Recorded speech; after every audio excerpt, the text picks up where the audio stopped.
राजस्थानच्या खाजवाला परिसरातून सर्व दृश्य जे आहेत ती आता समोर येत आहेत। संपूर्ण दृश्य जे आहेत ते आता समोर आलेले आहेत।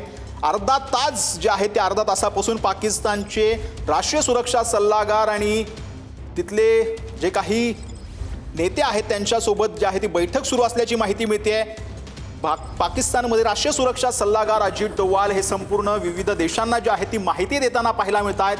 ही संपूर्ण हल्ला ज्या ठिकाणी करण्यात आलेला आहे भारताकडनं पाकिस्तानमध्ये, ही संपूर्ण ठिकाणांची ही दृश्य आपण पाहतो आहोत। हा संपूर्ण नकाशा आता TV9 मराठीच्या हाती लागलेला आहे। कुठल्या कुठल्या ठिकाणी हा हल्ला करण्यात आलेला आहे ते आपण पाहतो आहोत। याच्यामध्ये मुझफ्फराबाद असेल, कोटली असेल, गुलपूर असेल, भीमेर असेल, सियालकोट असेल, मुद्रिके असेल, चक अमरू असेल आणि बहालपूर अशा या 9 ठिकाणी जे आहेत ते भारतानं एअर स्ट्राईक केलेला आहे। जवळपास पाकिस्तानच्या आतमध्ये घुसून या संपूर्ण दहशतवादी तळांना लक्ष्य केलेलं आहे। याच्यामध्ये पहिला जो भाग आहे तो मुझफ्फराबादचा आहे, त्यानंतरला कोटली असेल, त्यानंतर गुलपूर असेल, भीमेर असेल, सियालकोट असेल, मुद्रिके असेल, या भागांना जे आहे ते भारतानं लक्ष्य केलेलं आहे।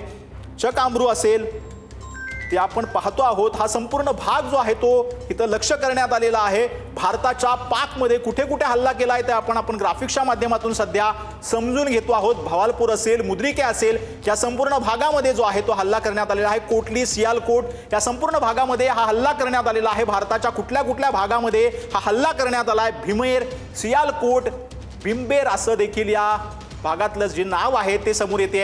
पाकिस्तानच्या ज्या दहशतवादी तळ ज्या 9 ठिकाणी होती, हा हवाई हल्ला ज्या ठिकाणी करण्यात आलेला होता त्या 9 ठिकाणांची नावं जी आहेत ते आता समोर आलेली आहेत। यामध्ये अत्यंत महत्त्वाचं म्हणजे मुझफ्फराबाद असेल, त्यानंतरला कोटली असेल, गुलपूर असेल, भीमेर असेल, सियालकोट असेल, मुद्रिके असेल, त्यासोबत चक अमरू असेल, त्यानंतरला भवालपूर जे आहे ते या 9 ठिकाणी जे आहे ते हल्ले करण्यात आलेत।